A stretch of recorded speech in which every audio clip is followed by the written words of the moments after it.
Welcome back, ladies and gentlemen, to another episode of the Fight or Fight podcast. I'm your host, James. Joining me is my main man, Eric Fajardo. What's going on, dude? What's up, brother? How you been? Shit. My mic is falling off my desk. I've been good, man. I've been fucking good. Oh, crap. I just noticed. There we go. Fixed. Problem solved. I use this thing way too much, and I pull on it all day. I've been good, man, besides not watching Jets football and being miserable every Sunday. Yeah. I've been pretty good. Just been good UFC fights, good playoff football. I've been enjoying the playoffs, seeing the Dolphins get eliminated, seeing the Bills lose, even though, to be fair, very against my character, I was rooting for the Bills to win this weekend. I agree. You know, the Bills have never really, even when they were good in the 90s, they never really affected the Jets too much. They've been a shit franchise forever. But I hate Taylor Swift and what's going on with that whole saga. I can't stand it. And I want nothing. I don't want it anywhere near the Super Bowl, because if Super Bowl week is the Chiefs versus the 49ers or the Chiefs versus the Lions, like, everything is going to be overshadowed by Taylor Swift. The entire conversation in Las Vegas is going to be, oh my God, Taylor Swift is in town. There'll probably be a Taylor Swift pop-up Taylor Swift concert that sells buku dollar tickets. And it'll be just this fucking total shit show that has nothing to do with football and nobody will give a shit about. But the NFL will make boatloads of money. So I don't want the Chiefs to get in. I actually want what the script tells us. The Ravens versus the 49ers, the colors of the Super Bowl. What's it called? But I'm rooting for the Lions. As a Jets fan who's been a huge fan of a terrible, shitty franchise, a poorly run franchise for a very long time. Anytime a team like the Lions gets in or makes a run, like when the Cardinals made a run, I always root for those guys, man, because I know those Lions fans, they're diehard fans. They love that team. They bleed blue, and they've been suffering for so long, like us Jets fans. So I know how they feel, and I'd love to see them make it to the Super Bowl. That'd be fantastic for that fan base. 100%. I mean, like, just the whole history of the Lions, you know, like, they're going to, unless they do something this year, they're going to forever be known as the franchise that made Barry Sanders quit football. We only got 10 years worth of Barry Sanders. Not just Barry Sanders, dude. They did it to two of the all-time greats, Barry Sanders and oh, yes, Megatron. Yes, that's and right. Calvin I forget Johnson, about him. Yep.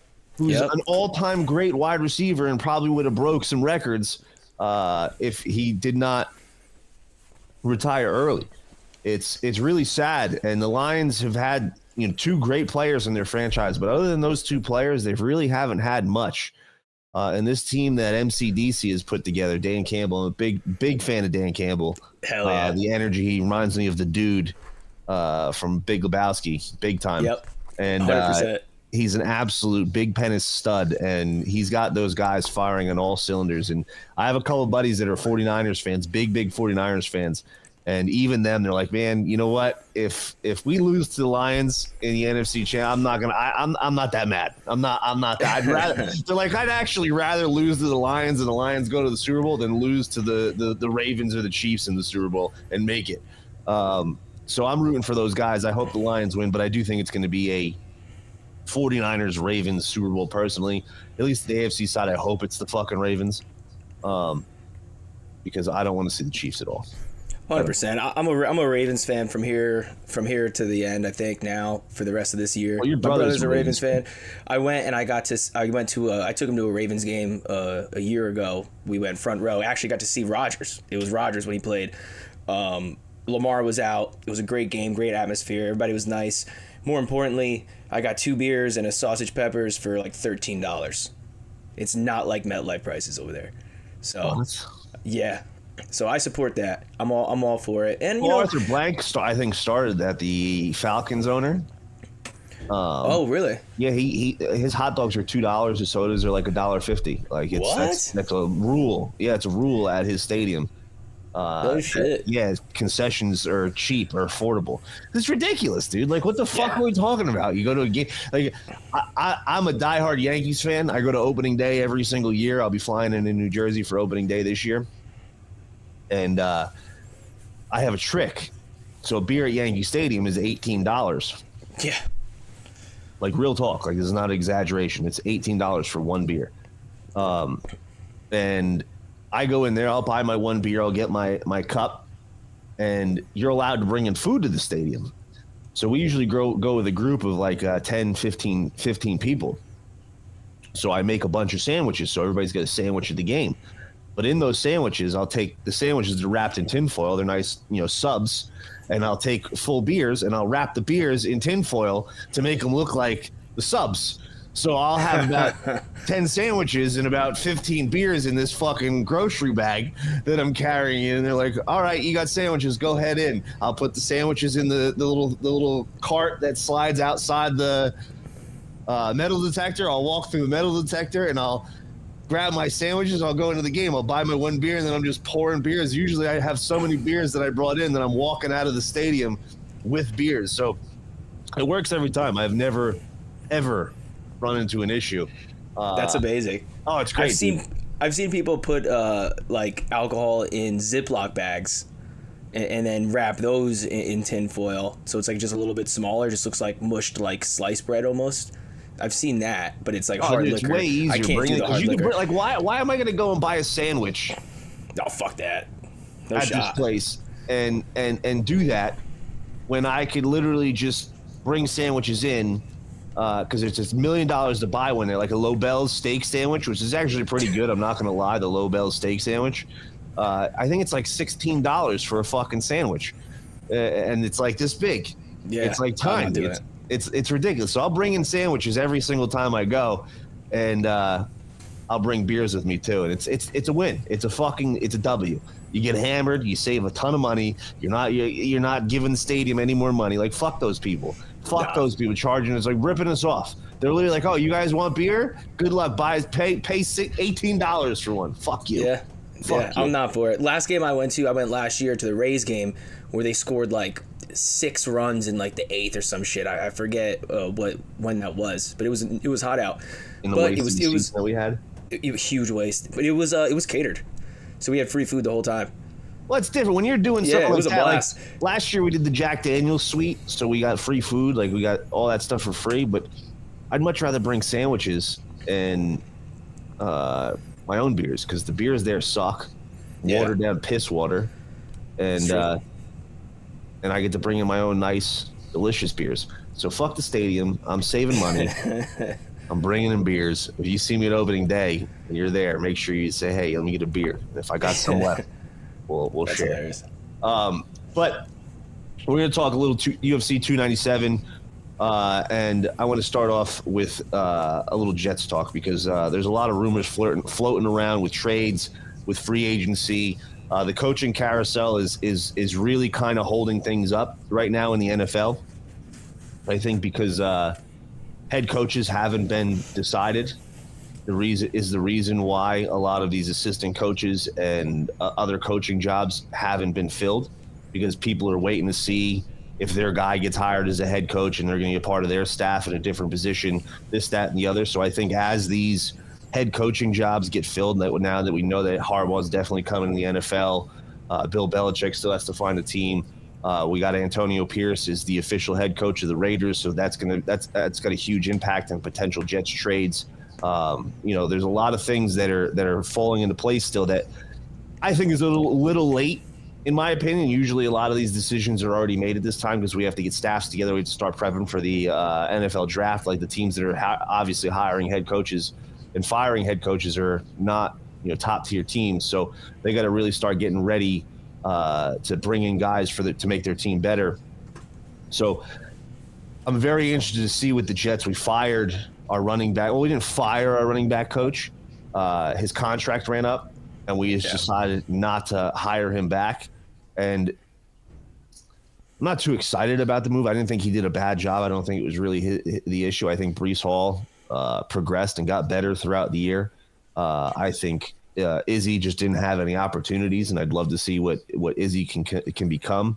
I'd be more excited if we fired Keith Carter, but I don't think that's going to happen, our offensive line coach. I mean, we'll see with that. That's a really interesting one to me, because they don't really show their cards too early. When they do make those kinds of moves. They did it with LaFleur. But in terms of the running back coach, I think that Brees is just super fucking special, like in all facets of the game. But I thought it was a little bit alarming that Michael Carter and Izzy, for whatever reason, couldn't pick up, pass pro. Michael Carter came back this year as our third down back, couldn't pick up the blitz and got cut. For Dalvin Cook, who couldn't block and pass pro either. So it was like, some of it is the player. Obviously, he's kind of small, but Bilal Powell was small and he was really good in pass pro. So it's like, I think some of it does have to do with coaching. If our running back coach is going to be the only scapegoat of this shitty season, that's going to be pretty disappointing. He's not even a scapegoat though, Eric. He didn't get fired. It was like, all right, well, we can bring him back, or we could see if we find somebody better. And I like the name that's being tossed around to fill that role, Deuce Staley. Yeah. I'd like to bring in Deuce Staley. I think he'd be a great addition as far as a coach for the Jets and the young running back room that we have, because Brees Hall is only going into his third year. Coming off his first full year after a big injury in his rookie year.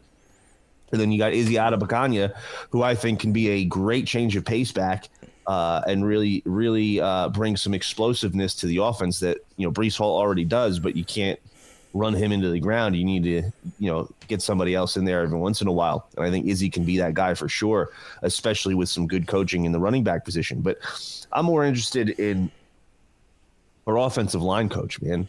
Everybody's complaining about his treatment of the offensive line, and how he works these guys. And the Jets' offensive line was riddled with injuries all year. Every single guy who's worked under this guy, Keith Carter, has said, he pushes it's too much. Like, everybody's getting hurt. And you look at his track record, all these offensive linemen that were under his coaching and under his tutelage all these offensive lines have injuries on their offensive line.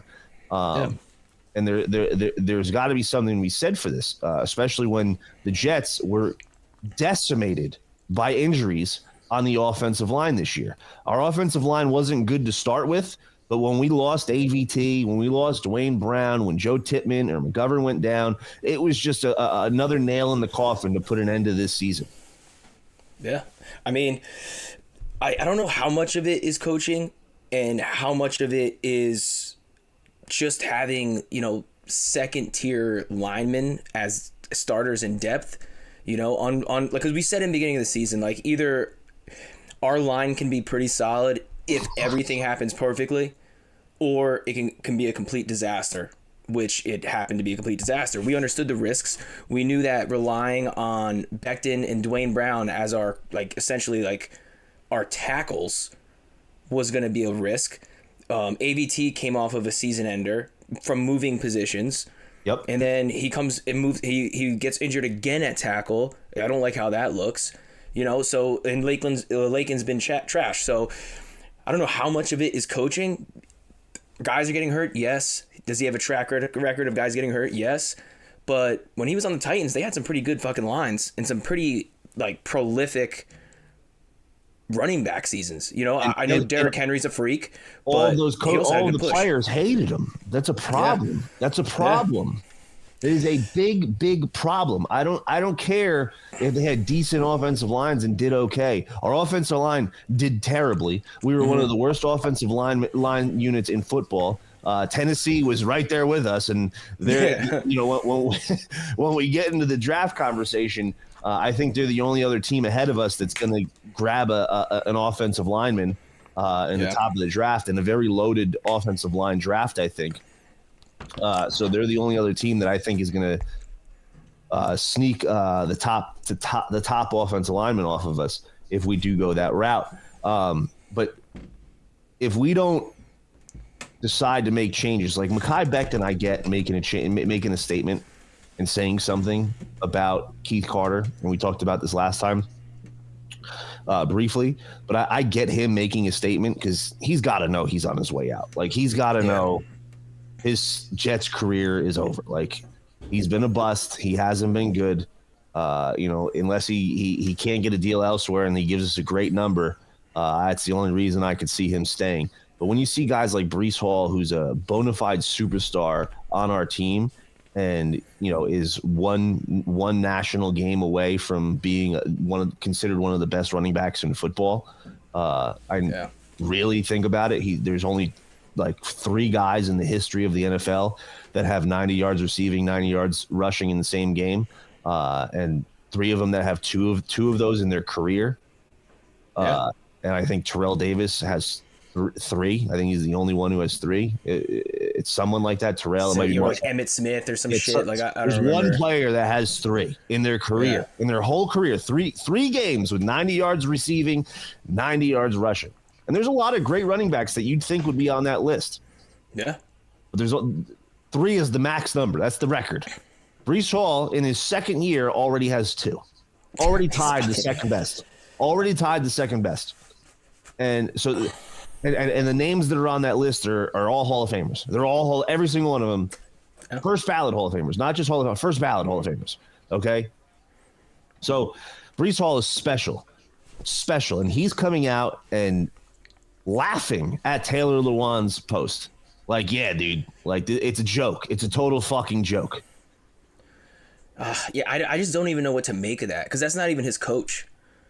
You know what I mean? I get it, but it's weird. This is how I think about it, and I agree with you on that it's not even his coach, but Breece Hall relies on the offensive line being efficient, working well together, playing 100%. Well together, and opening up holes for him.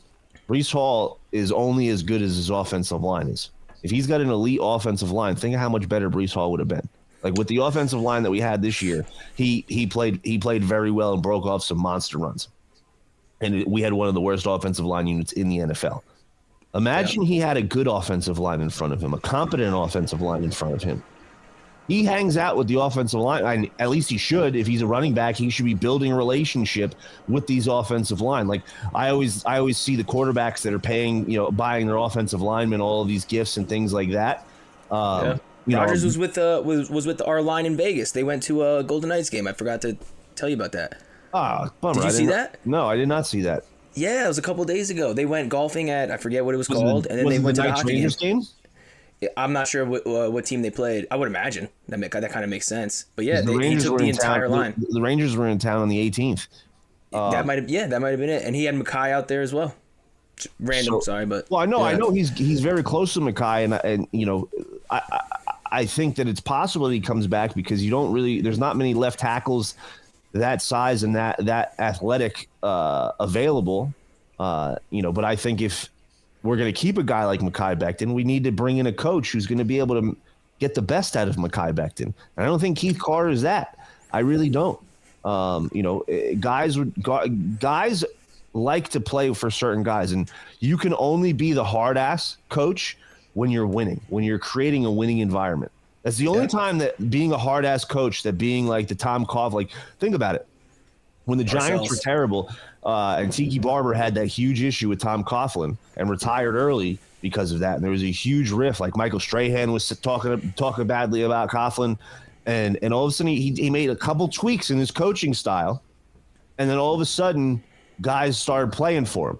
Guys started playing hard, and then once they started winning, he was able to bring back that hard ass approach again.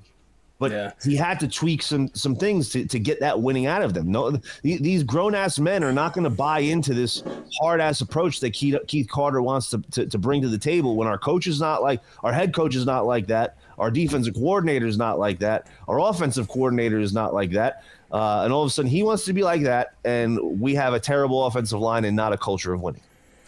Yeah, I agree to an extent. I think the Giants were like that was a different situation because – that was an older team. Like that was a vet D-line, and the D-line was the team. Like that, they were the face of the team. So what they say goes essentially. And they also had the glue in Eli Manning. Like no matter how shitty things got, that dude.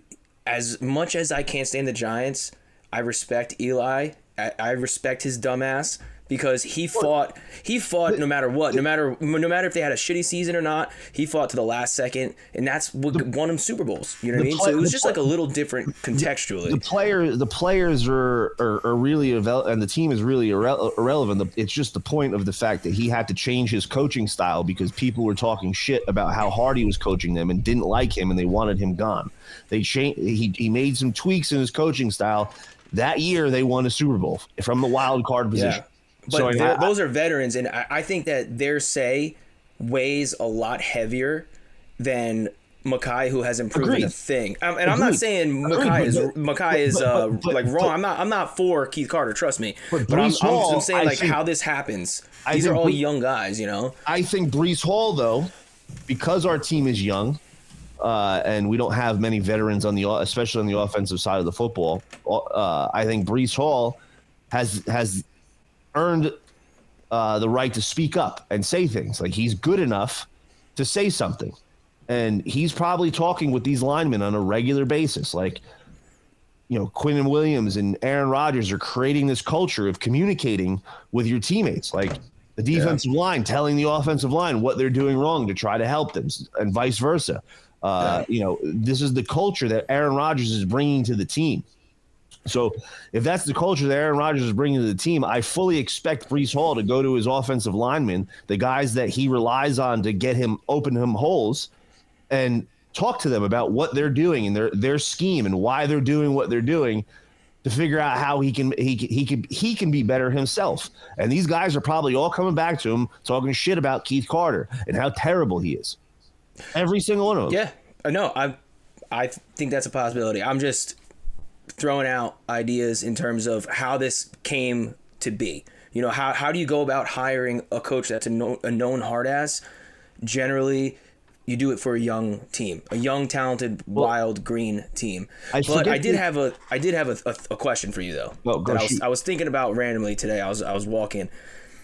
I wonder how much of like this frustration and lack of confidence on certain pieces of our offense, you know, an example like our line and someone like Alan Lazard, I wonder how much of like day-to-day in practice, them just getting their asses handed to them by our defense. Because I can't imagine Alan Lazard having any success against our cornerbacks. I can't imagine our line having any success against our D-line. I wonder how much of like the fact that we have such a good defense and such a bad offense, not just in game situations, but day-to-day practice, how much that frustration kind of builds. And like, you know this too, like as like a wrestler, when you're young, a freshman, sophomore, you always, you know, let's say you're not a starter, you're going against someone who's always giving it to you every day.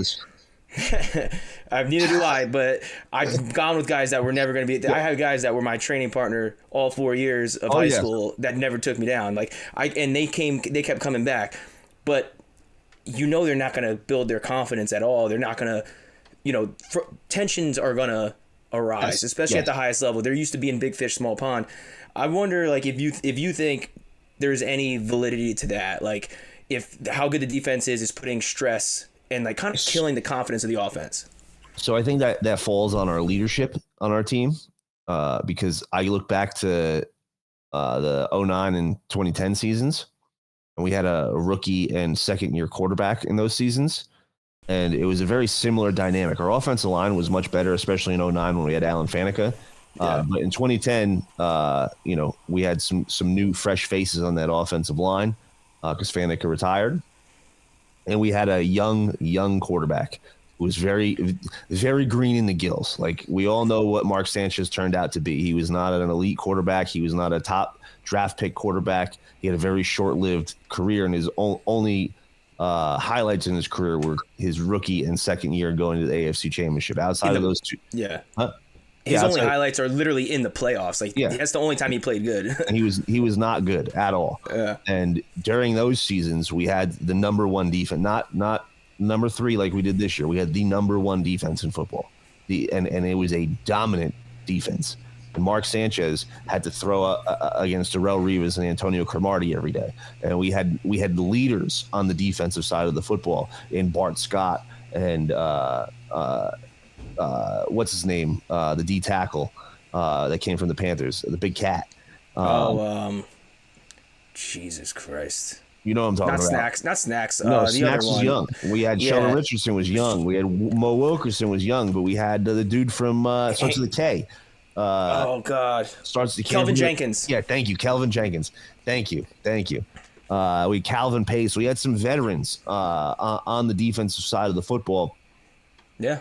And we were the number 1 defense in football, the number 1 defense. So with that rookie quarterback, the offensive line was probably getting frustrated because they were throwing picks, they weren't completing passes, timing was off, etc. And they still figured out ways to use that as a strength. Because what I remember hearing guys like Damian Woody and DeBrick come out and say, like, yeah, they're really fucking good, but we know if we do well against them, there's nobody else that's better. Like we're not going to see anybody else that's better. And I used to think the same way when I was training at AMA, dude. Like my first gym that I started training at, I very quickly became the big fish in a small pond. Like I was knocking kids out in practice. It was just bad. Like it was like I was going to hurt somebody kind of thing. So I got invited to go train at AMA Fight Club, and there was, 7 or 8 guys, veterans in the UFC. Jim Miller at the time was the number 2 ranked lightweight in the world. Right before he fought Benson Henderson, that's when I went over there. That was a very small fish. I was a very small fish in a very big pond. I was probably the smallest fish in that big pond.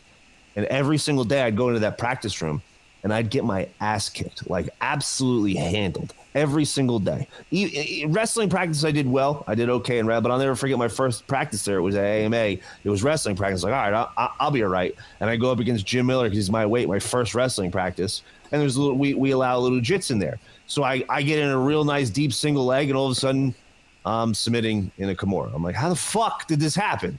And I used that, and I used the mentality saying, like, listen, if I can hang with these guys, who are the best in the world, nobody that I'm going to fight in the cage at the level that I'm at right now is going to be anywhere near this good. And if I can handle this kind of punishment, I'm going to destroy anybody that's in front of me. And it's just a mindset that you have to have. And if these guys are professional athletes and they're winners, they're going to figure out ways to use that mindset to motivate them, to keep them going and keep them coming back. But if they're not winners, then one, we don't want them on the team. I don't want those guys on the team that are going to sit there and get demoralized because our good defense is just destroying them every day. I want guys who are going to look at it and be like, all right, I'm not going to see anybody better than Quinnen Williams all year. Like nobody I'm blocking this year is going to be better than Quinnen Williams. Maybe Aaron Donald, but other than that, nobody I'm going to see is going to be better than Quinnen. Or nobody I'm going to see is going to be better than Bryce Huff or Jermaine Johnson on the edge coming at me every single day. Like no one's going to have this kind of athleticism and explosiveness that I'm going to see throughout the year. So if I could get better every single day in my reps against the best, then I'll be okay this year. You're not going to get better being the big fish in a small pond. Like if you're out there every single day, just working these guys every single day, it's going to be a lot harder for these guys to get better and improve if they're not getting pushed and pressured. And I think that's my point. I think that Becton and Lazard fall into that category. I agree. I think that they're a couple of tomatoes, dude. Yeah, they're not dogs. They're soft. They're not dogs, dude. They're straight dogs. Up. They're not dogs, bro. You guys are the best athletes in the world. Of course, you're not gonna walk into the league and then be the best. Like it's a work ethic, and we've touched on this before. But I don't think they're dogs. And as much as Laken Tomlinson fucking sucks, terrible. He is a dog though. Like he does fight. He does turn into a different thing on the field, like mentality wise. Yes, yeah. He sucks. I don't need him, but. He's not physically gifted. Restructure his contract and take a massive pay cut, get him off the team. I think he will. I think he's going to because he's been exposed that Trent Williams was the only reason that he was good. Dude, I could be a starting guard in the NFL next to fucking Trent Williams. I know, seriously. And again, I blame guys like Salah who bring these guys over. Like these guys, like they were on your team. You should know that Trent Williams literally made this guy better, and the mentality of the guy. He's got a good mentality, but he does suck. So I do think that if you're one of those guys like Becton or Lazard, Lazard we're not getting rid of, unfortunately. We paid him, $40 million a year? He's making 10, 11 a year, something like that. Some stupid amount of money, dude. Some fucking money that we could just piss out the window. Like, see you highest later. Paid free agent wide receiver last year. See you later. Oh, what a bum that guy is. Fucking joke, dude. That's Absolute bum. The guy stinks. And the crazy thing is so many Jets content creators called that shit out. Oh, everybody did. Everyone knew that, dude, this guy is not it, bro. I'm telling you, it's not it. I mean, it just goes to show how good Aaron Rodgers is. But, fuck, man. I thought we would get, they sold him as this tough guy blocker. Dude, he's soft, man. Yeah, he's soft. You can hear it the way he talks, the way he walks. You can smell one from a mile away, bro. I think he plays for the National League personally. What do you mean? I think he's on the other team. Yeah, I didn't want to say it, but he's a little suspect. I think he's a little sus, if you ask me. Yeah, nothing wrong with that. That's to each your own. But me personally, that's what I think. If you're gonna be sus, you better be a fucking dog, dude. Yeah, you better be a fucking savage. Yeah. Absolutely, you're not giving a fuck. Lazard will retain as a wide receiver 4. He just wanted to go to New York City. Yeah, and dead ass. He wanted to go to the meatpacking district, dude. That's what he wanted to do. Yeah, dude. When I used him and Uzama going to the Broadway place. In the club, he'll be able to vouch for this. My boy Omar is in the club. He'll be able to vouch for this. I used to promote at 46 Lounge in New Jersey, and every Friday night we'd leave at midnight. We'd go into the city and we'd party literally for 48 hours. Like we'd go into the city. Friday night we wouldn't get back till Sunday, and it would just be nonstop partying from Friday until Monday, and we'd go all day. So we'd go from 46 Lounge, then we'd go to this place called Le Souk on LaGuardia, and it was the best place ever. It was like this Egyptian restaurant that at night they turned into a club, but it was like an underground club that nobody, like celebrities would go there to party, not because they were hired to go there. And you pay the bouncer a couple bucks, you could do whatever the fuck you want. And we were just wilding the fuck out on tables, pouring champagne on everybody's heads, having a great time. 4 or 5 o'clock would come, they'd close up, and we'd go to after hours in the meatpacking district, or we'd go to Queens, and we'd go to this place called System. And after hours is a funky vibe. It was really just because we were so fucked up on Molly and drugs and drunk, and we just wanted to keep the party going. So we'd go into these clubs, and there's a boat, like after hours creatures are out at night, dude. The creatures are out. The really weird people party at after hours. Like they get up in the morning, like they're starting their party at after hours. They're not like us who were previously partying. And there was trannies everywhere. And one of our good buddies, he got He got He got good. Omar in the chat knows who I'm talking about. But they're everywhere in New York, dude. So I'm sure Alan Lazard, if that's his preference, he found plenty of that. If that's the case. Lazard and Uzama, man, going to Broadway shows, dude, and going to after hours. Dude, they might be having a secret little thing. They're a package deal. Fucking Metza Fanooks. Oh my goodness. But I really do think that things are going to start to open up and fall into place as far as what we're going to do with this coaching staff after these NFL head coaching jobs get filled. I think that's what we're going to start to see changes being made with the coaching staff. And I'm hoping that we see some changes. I'm hoping that some people hit the chopping block because of the poor performance that our team put out there in 2023. So the next coming week's going to really decide on whether we're in it to win and make some changes, or we're just going to try to run it back and do a full mulligan and hope that it was just a fluke, which I think is a terrible decision. But those are really the only two things that will play out with the coaching. Yeah. I'm not sure where it goes. I'm not sure if many people get canned, but I think we probably end up adding people somewhere, somehow, making up some sort of role, just to kind of hide the deficiencies that we have. Maybe Hackett gets some sort of assistant. I don't know, but I think they have to do something. I think the fan base is really calling for it too. It needs to be done, man. We need to at least add. If Keith Carter is going to stay, we need to add somebody to that room that's going to help Keith Carter. That we can be like, all right, guys, don't listen to Keith anymore. He's a piece of shit. Listen to the other guy.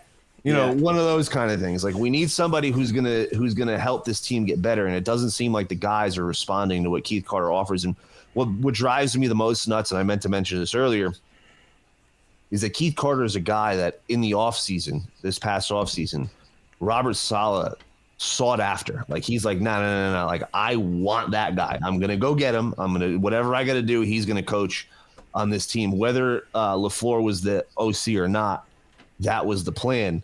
And I forget the backstory behind it. They had some sort of coaching relationship in the past. Oh, yeah. I've heard that. It's just because they're friends, dude. It has nothing to do with perform. Like, it's fucking crazy. So it's going to be interesting. And O brought up a question in the chat. What are our thoughts on the wide receiver ads? And that's exactly what I wanted to get into next before we close out on the draft and the UFC. Close out on the Jets, at least with the UFC, and then get into the UFC. There's a lot of free agents that could potentially be available. And, Sauce is out there being very, very loud, and I love it. I fucking love Sauce going out and recruiting guys. We need to bring a wide receiver 2 to this offense desperately because, as we just said, Allen Lazard is not it. He's not it. Randall Cobb is probably going to retire. He should. His career is done. Allen Lazard should be a 4, in my opinion. And I think that there's guys that are coming available like Mike Evans, T. Higgins, and Calvin Ridley are all hitting the free agency market. And Pittman also. And Michael Pittman, yes, which I wouldn't mind either. Now, those are all great names. And Sauce is calling like, yo, let's go after T. Higgins. Let's go after Calvin Ridley. Now, the Bengals have a lot of free agents, and it's going to be very tough for them to use that free agent tag on a guy like T. Higgins when they have Tyler Boyd and Jamar Chase in there already. But people don't know that Joe Burrow, when he signed that contract extension last year, he came and spoke to the team after he did the contract extension, and he said, he's like, this is what we're going to do building the team going forward. And T. Higgins was a part of that plan.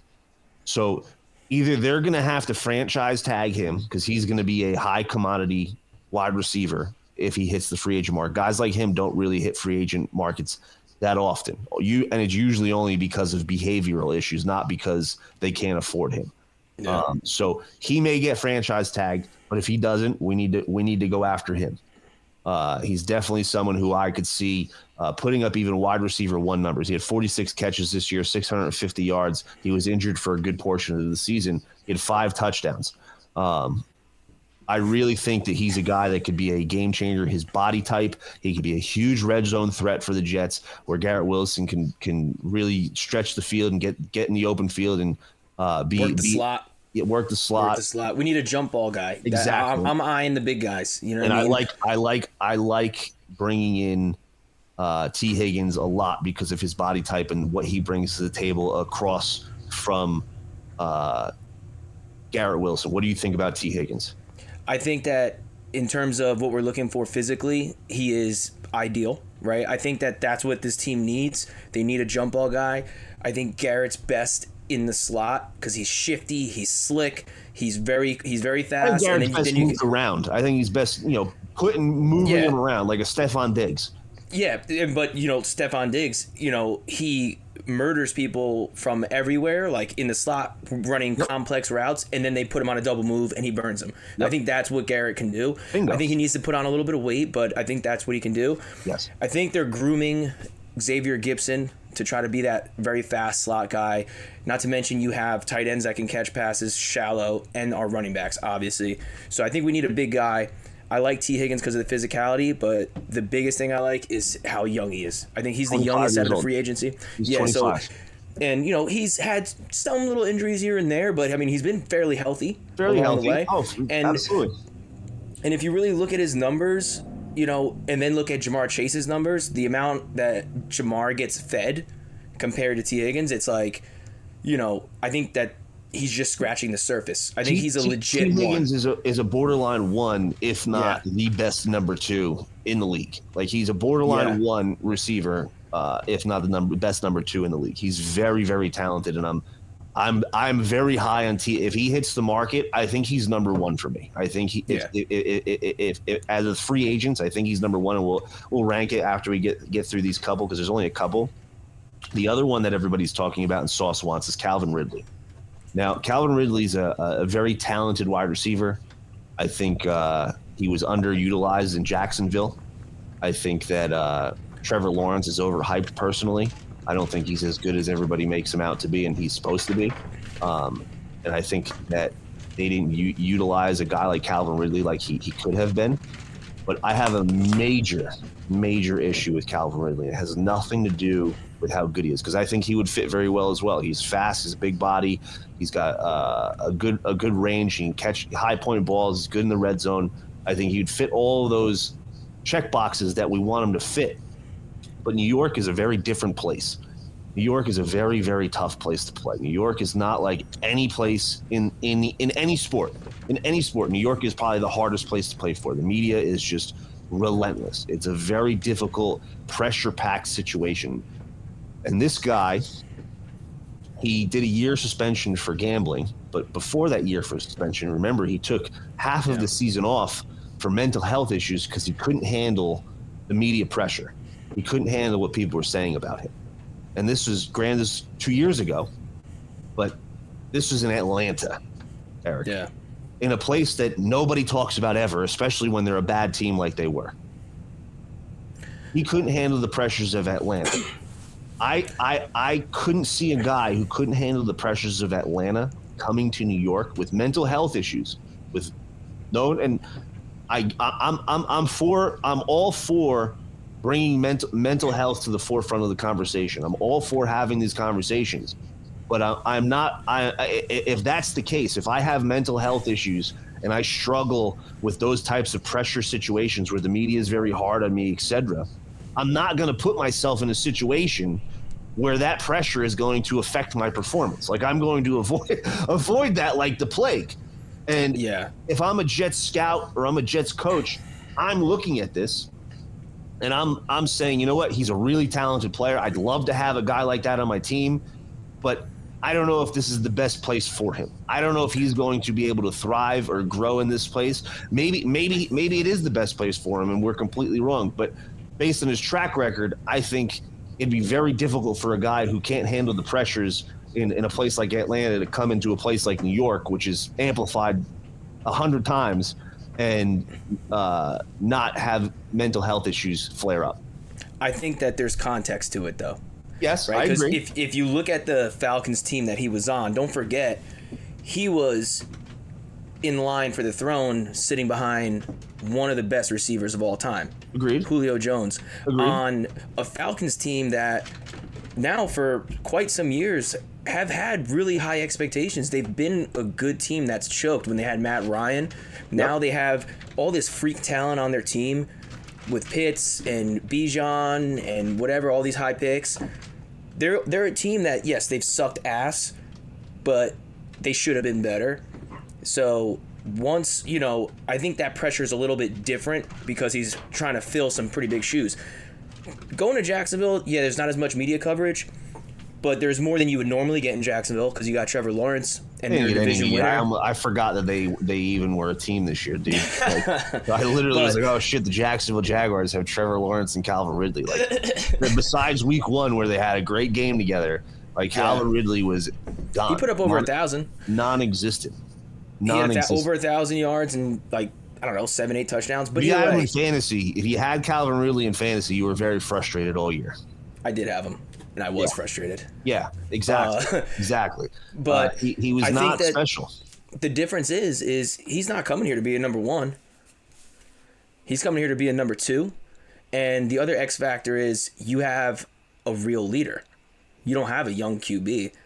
You got Rodgers. Agreed. And you cannot sleep on the power of ayahuasca, dude.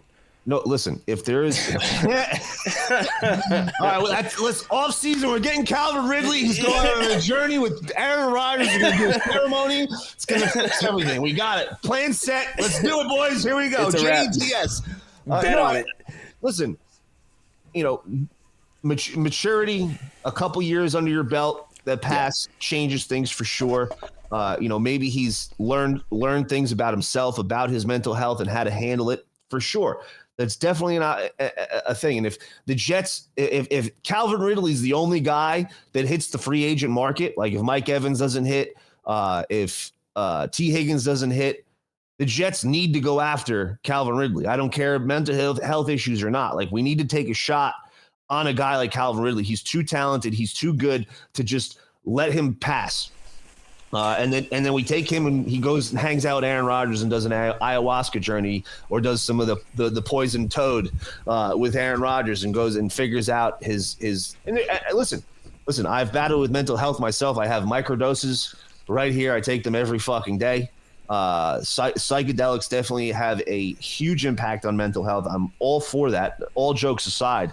Because I know you said it jokingly, it does have a very big impact on mental health, and that could help. And if he is the only one that's available, Calvin Ridley is a phenomenal athlete. He's a great wide receiver. And when before those mental health issues and before that gambling situation, he was considered a top 5 wide receiver in the NFL, and is still very young. I think he's like 27 years old, something like that. Yeah, something. But really what I meant was, he has a shaman. No, he has a guy in Aaron Rodgers who he's made it clear his mission is to change the culture. Yes. He's made that clear. He said that there's going to be tough personnel decisions we got to make. Like he's the fucking GM, which by all means, be the fucking GM. I don't give a shit. And his whole idea is, eliminate the bullshit, stay focused on winning. I think he's a calming presence. I think he's very inspiring to this young team. And Calvin really, even player on the team. Yeah, even though he's 27, that's considered old in fucking football. These are fucking kids, dude. They don't know anything but a game. Yep. And they're still in their 20s. Like, I think that he could have a profound effect on a guy like Calvin Ridley. Now, is that what I would want to bet on?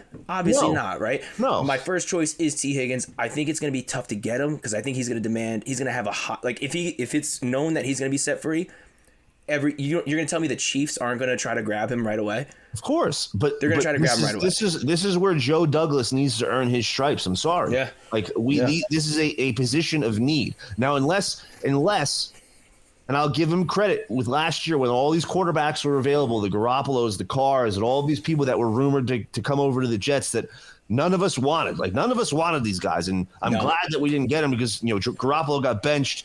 Derek Carr is a bum. Even though I met Derek Carr over the weekend, really cool guy. I met him at church. It was wild. He goes to the church that I go to. He lives in Vegas? Yeah, he still lives in Vegas. No shit. Yeah, he still lives out here. I've heard that he's a cool dude. I like him. Taxes are super low. I didn't want him though. No, I didn't want him. He didn't play well. I'm sorry. In the weakest division in football, he couldn't get 10 wins. Like, it's embarrassing. And it's not like the Saints had a bad team. They had a solid defense and they had plenty of weapons on the offensive side of the football.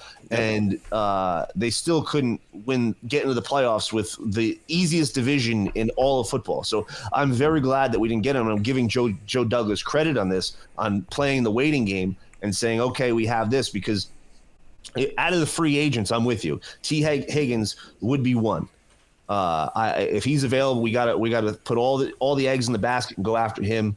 Then I would like Mike Evans, who personally, just because he is a little older, he's in his 30s, but every single year the guy just produces high level numbers. And if he has 2 or 3 more years at even a little bit less than what he's been playing at, he's a Hall of Famer, first ballot.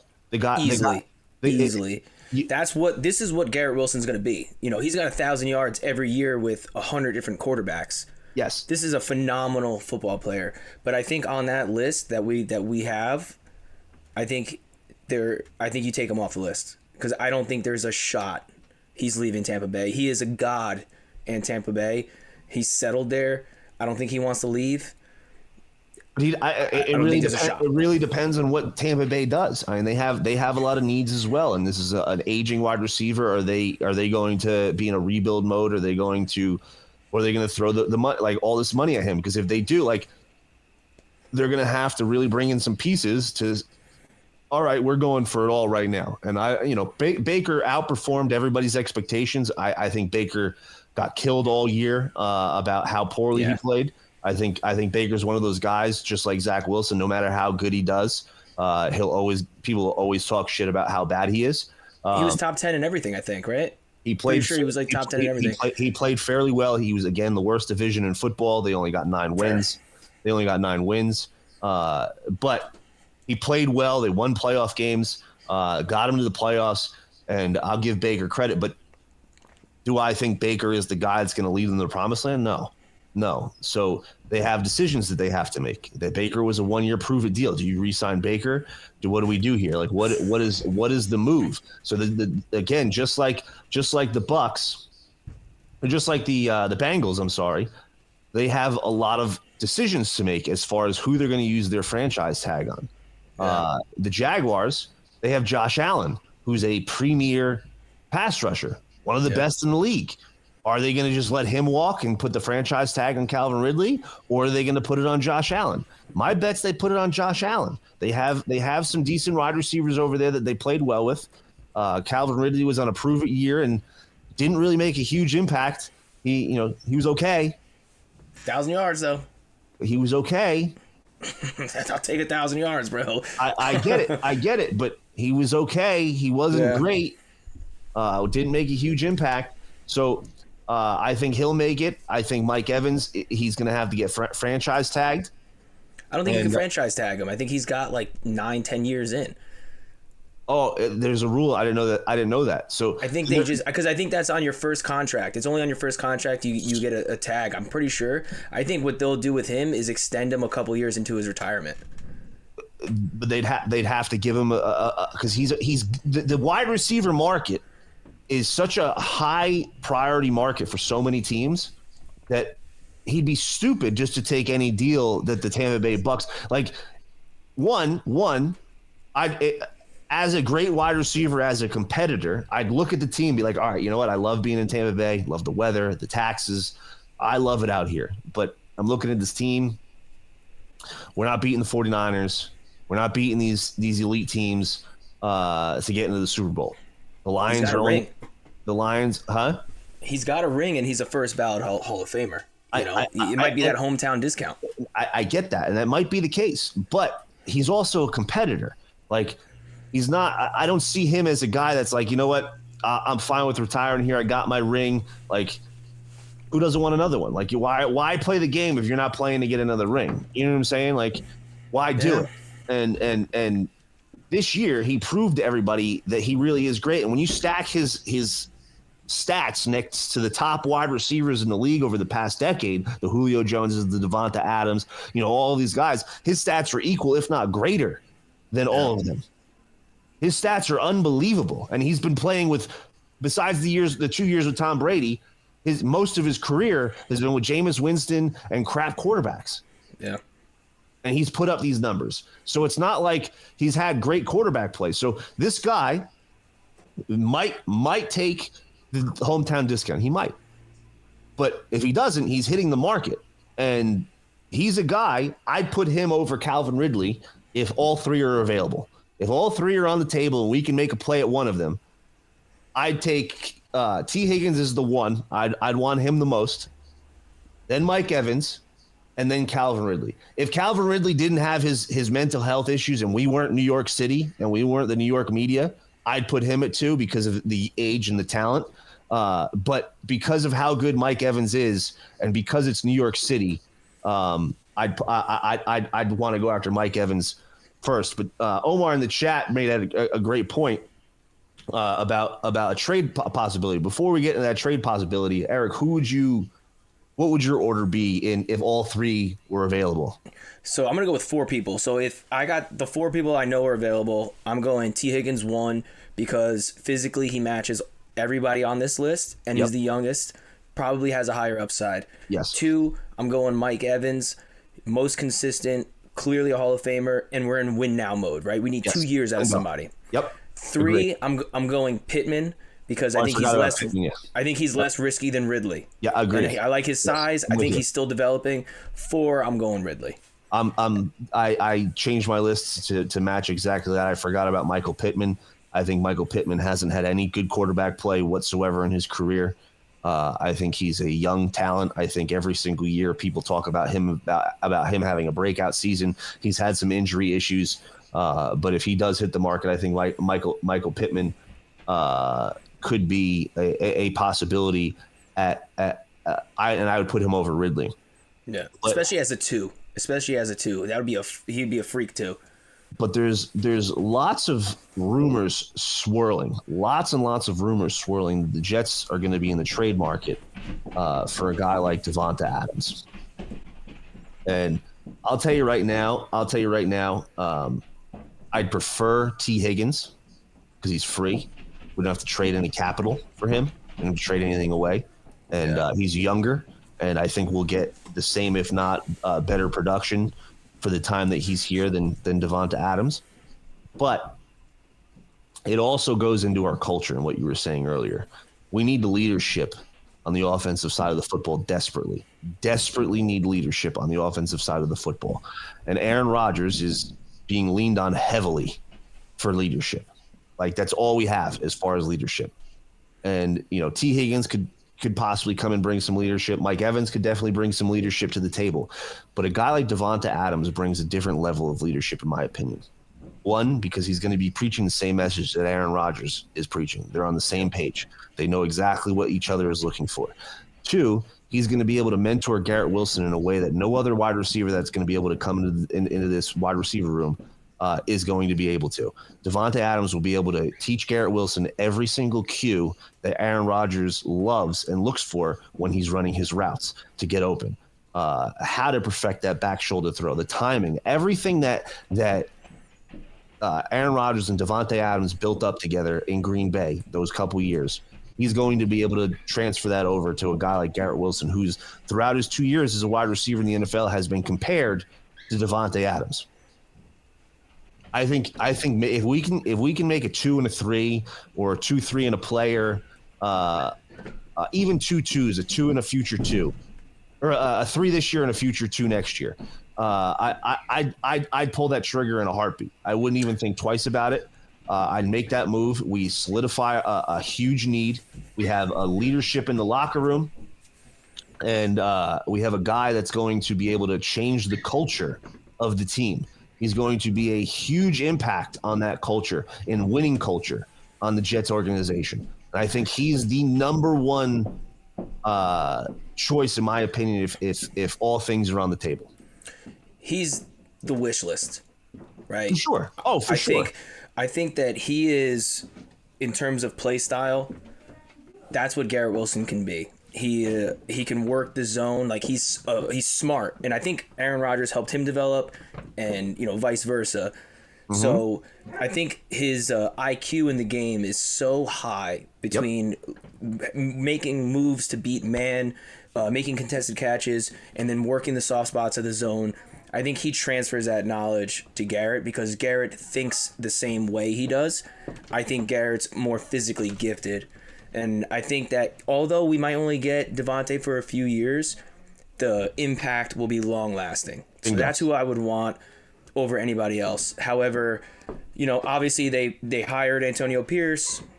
Devontae vouched for Antonio Pierce. I think the wild card is, I feel like there's a possibility that someone like a Russell Wilson ends up on the Raiders because they need a quarterback. And I think if he's in the city he wants to be in, he's got the coach he wants, and they have a pretty talented team, and then he gets the quarterback he wants. Max Crosby, they don't have anything on defense. But the defense is well coached, and they're solid. Josh Jacobs, because he was on a franchise tag. I think the Antonio Pierce thing is the only thing that really throws a wrench in the Devonta Adams trade. They tried midseason at the trade deadline to make a move for Devonta Adams, and the Raiders said we're not moving him. They said specifically we're not taking any offers.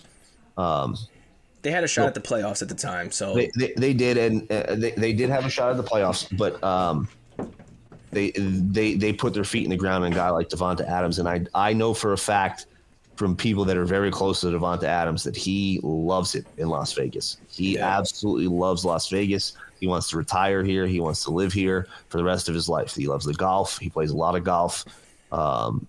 and he loves the low taxes, the weather. He loves everything about Las Vegas. So for him to want to go would have to be the only team that he would want to get traded to would probably be the New York Jets. I don't see him getting traded to anybody but the New York Jets because I believe he's got a no trade clause. But Yeah. I think that Antonio Pierce coming to the team is a huge step in the right direction. But now Davante Adams, he wants to win a Super Bowl more than anything in his career. That's what he wants. His mindset is I want to win a Super Bowl. Hiring Antonio Pierce, in my opinion, is a sign towards all right, we're rebuilding this team. Antonio Pierce has no coordinator experience. He's got no head coaching experience on any level. He's just a guy that the guys like. He's a head coach that's able to get his team fired up and ready to play. He's not an experienced guy. So that on top of the fact that they have no defense besides Max Crosby, nobody on that defense, they're terrible, and they have no quarterback, would lead me to believe that it's possible that they're blowing this up because there is a lot of quarterbacks available in this draft. There's a lot of talent in this draft. And I would not be surprised if the Raiders are sellers. They're like, hey, you know what? Let's take our old pieces, keep Max Crosby, take our older guys, unload them, and get some pieces so we can start rebuilding this team and growing it because they failed miserably on Jimmy Garoppolo. That's going to be a huge waste of money. They're throwing money out the window. It's not like they can just cut him. They're going to take a huge hit on the cap. They have to figure something out, and they have to play this game for the next couple years. They can't just go out and sign a free agent quarterback that's going to come in, even if it is a Russell Wilson. Yeah, there's going to be decisions that are going to have to be made. Someone in the chat said they'd trade a first-round pick for Davante. I don't think I'd go that far. As much as I want Davante Adams, I don't think a first-round pick is worthy of a guy his age. No, yeah, I don't think so either. I mean, I don't think I think, what does he warrant? Like 2 threes, maybe some future shit. A 3 and a 2, I think, is good in a player. Yeah. I saw someone floating around a 3, this year's 3, next year's 2, and Zach Wilson. I was like, if we got that trade, I'm taking it. I would take immediately. it. Sign me up right now. I'm in. Yeah, I would do that too. And just because he vouched for Antonio Pierce doesn't mean that, he's stuck and wants to play there. He might just like the guy and he wants him to get his bread. Like, that's a real thing, so I know that's a possibility. It's just, and it would be too good to be true. Like, realistically, if we got him, the best scenario for the Jets. It would go from this offseason being like, oh man, like we were super hyped last year, super excited, but we had so many holes that even with Aaron Rodgers, we definitely would have made the playoffs, but I don't know if we would have made a run at the Super Bowl because we had so many holes in our offensive line and so many weaknesses. We definitely would have made the playoffs. We would have won those 1 or 2 games, whether it was Atlanta, the Chargers, the Raiders game. Two of those 3 games we probably would have won with Aaron Rodgers. I gotta get my door. Sorry, I'm the only one here. I gotta answer the fucking door. You're good. Oh my goodness. But I really do think that a guy like Davante Adams could come into this organization and revitalize that hype that we had going into the 2023 season. Not just from a player perspective as far as the performance and the things that he's going to bring to the field. Probably 1,000 yards, probably 8 to 10 touchdowns because of his relationship with Aaron Rodgers. But like we said, that knowledge, that leadership role that he's going to be able to fill as a veteran wide receiver and a veteran on a very, very young offense that desperately needs leadership. There's nobody that the Jets have on the offensive side of the football right now that is a leader besides Aaron Rodgers. And I love the leadership and the culture shift that Aaron Rodgers is bringing to the table, but I just don't think that it's fair to ask all of that of him and not bring him some help as far as leadership goes. And I think Davante Adams fills that role instantaneously and is a game changer for the Jets culture. And I would take, if we can get just a 2 and a 3 or 2 2s, I'm taking that trade 10 times out of 10 for Davante Adams, and we're moving on. But another reason why I think Davante Adams is on the table is our star wide receiver, Garrett Wilson. I bought his jersey in the offseason. Number 17. Love the number. I'm a big fan of the number 17. Love it. He decided to change his number back to 5. He got the number 5 from Thomas Morstead, who's a guy we need to re-sign in the offseason. We need to bring back Zerline and Morstead. It's a necessity. But Morstead gave the number 5 to Garrett Wilson. Now,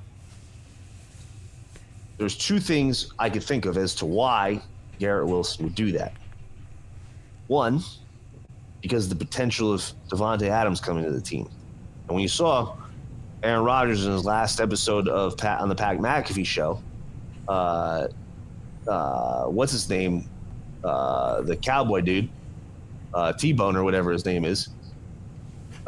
He goes, or Tone Diggs, that's his name. Yeah, Tone Diggs. Tone Diggs goes, there's a lot of rumors that Davante Adams might be coming to the Jets, and you see Aaron Rodgers' smirk when he asks that question. Like, he gave us one of those soft, like, smile smirks.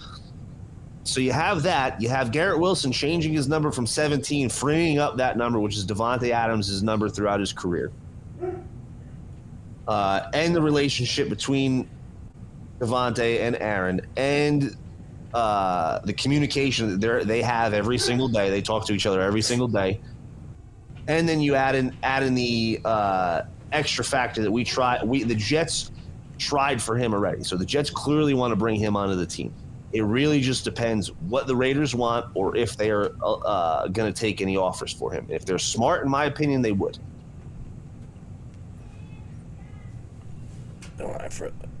So with that, can you hear me? Yeah, my thing froze for a second. Sorry. Oh, you're good. So I think it's a very high possibility that the Jets are at least making offers for a guy like Davante Adams, and I think in Mobile, where the Jets, which we'll talk about in a second, the Jets have a huge opportunity in Mobile, Alabama, with the Senior Bowl. Jeff Ulbrich being the head coach down at the Senior Bowl, but all the GMs are down there. All of the GMs are down at the Senior Bowl watching these guys. So all of these trade talks are going to start really coming in full circle. When we traded for Mark Sanchez, or when we traded up to get Darnold, all these conversations happened and started in Mobile, Alabama. They all started there.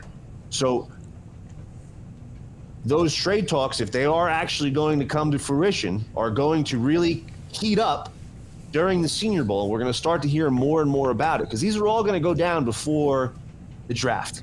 100%. And, we said this last time, Joe Douglas is GMing for his career this offseason. So yes. I think, he's going to kick the tires on everybody possible, whether it's trades, free agency, moving up in the draft, moving back in the draft, whatever the case may be. He's going to try to get after it. There's no doubt that they're going to make an offer. It really does obviously come down to Davante, and it's got to be tempting to want to come here to play with Aaron and this defense. Like, it's got to be tempting.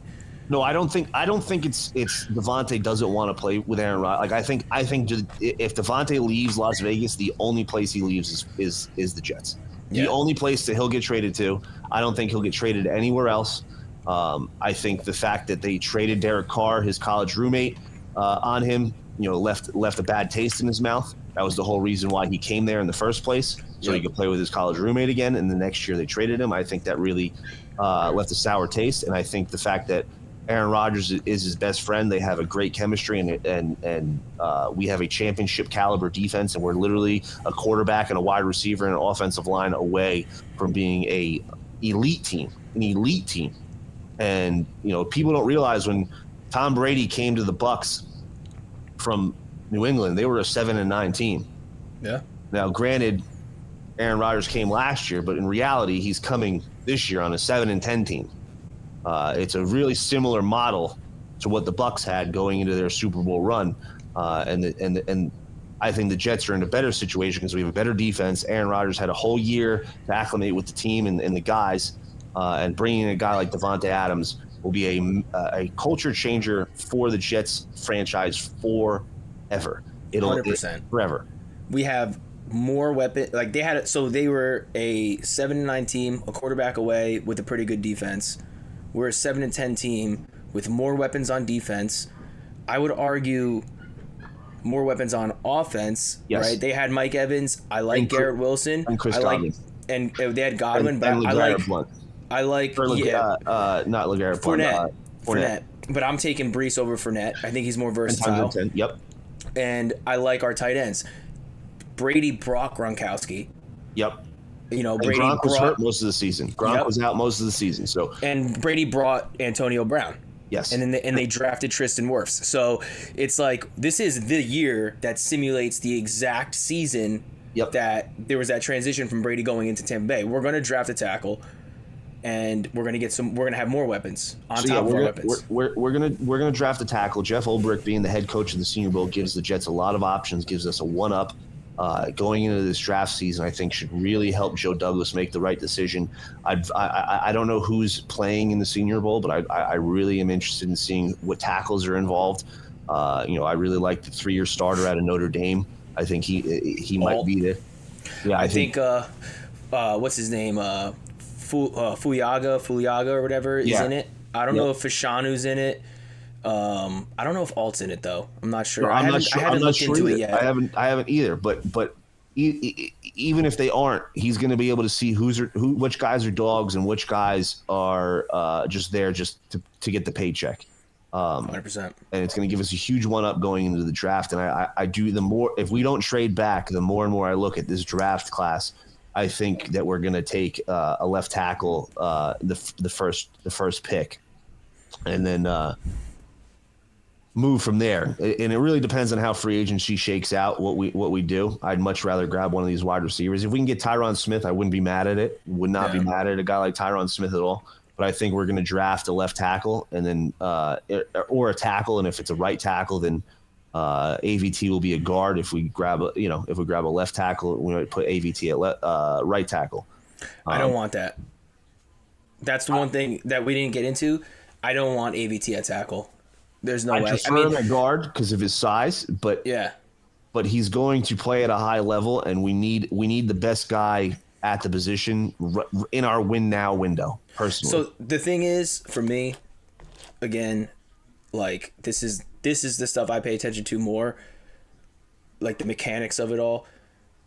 People keep saying that AVT dealt with 2 random devastating injuries. The Achilles and what was it, torn triceps, bicep.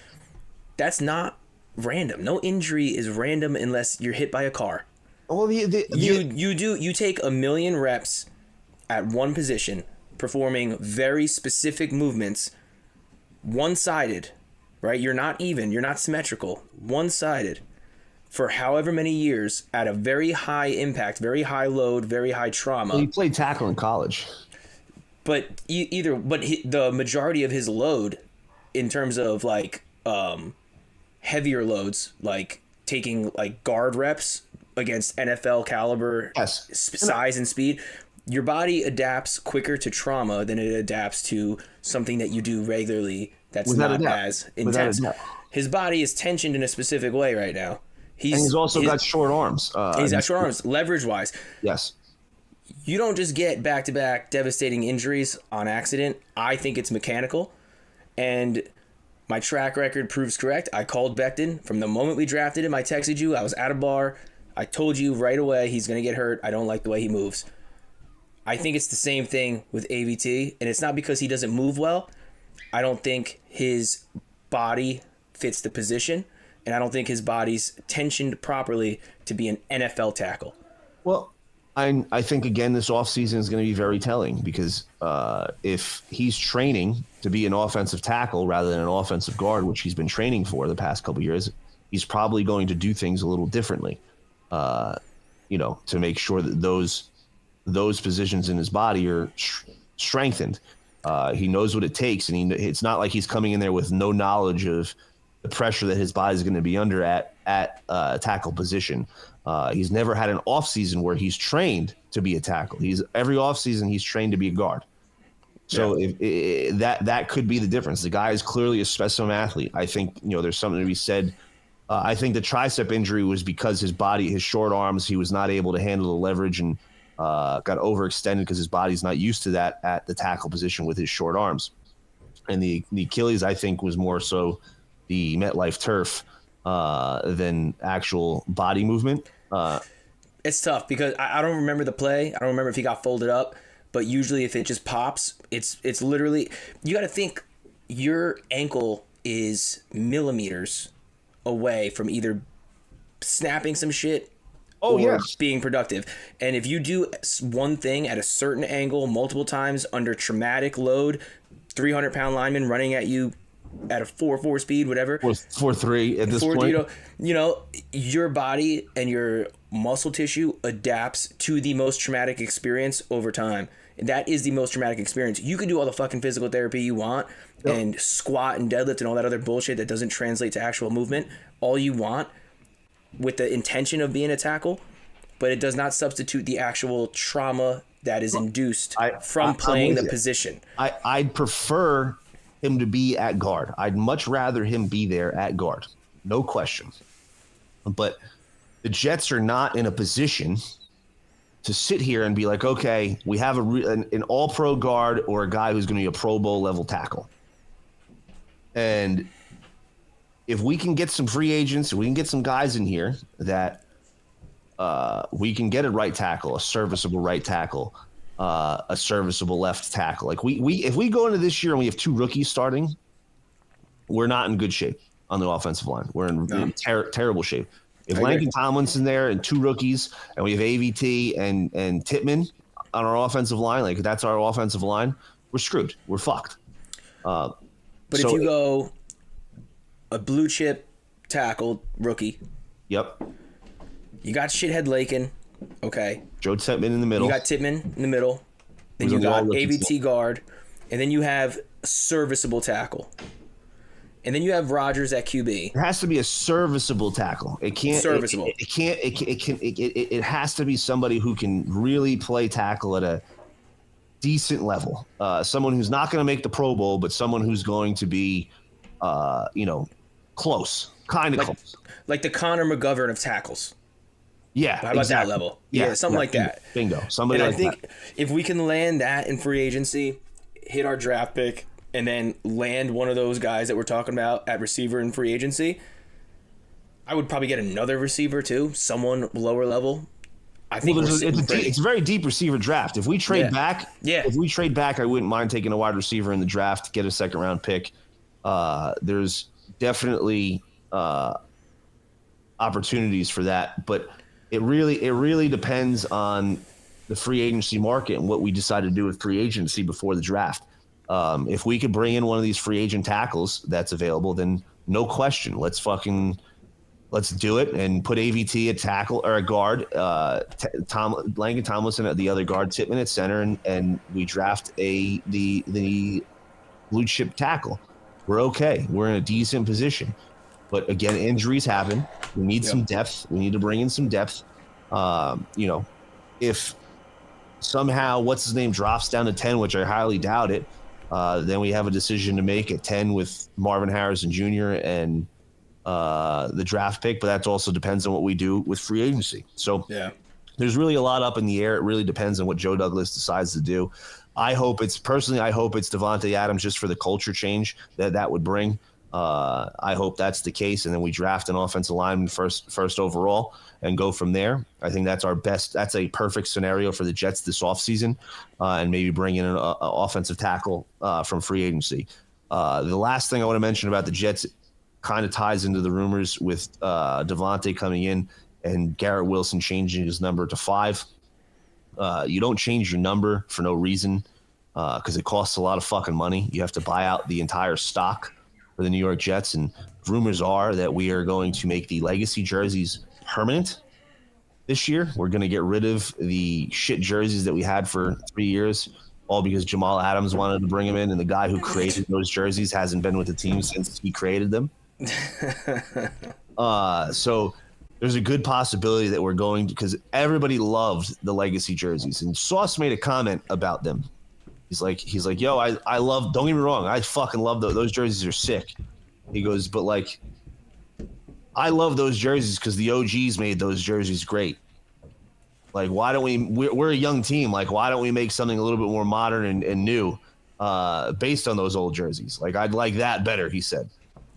Which I wouldn't mind either. Like, bringing back that old logo, sticking to that legacy jersey style. But, we have a white, we have the Kelly green, but let's bring in I want to keep the black unis, dude. I don't know about you. No, me too. I'm a big fan of the black jerseys, the all black, the white with the black pants. The Jets performed and played their best with the white jerseys and the black pants combo, and they looked clean. They looked sharp.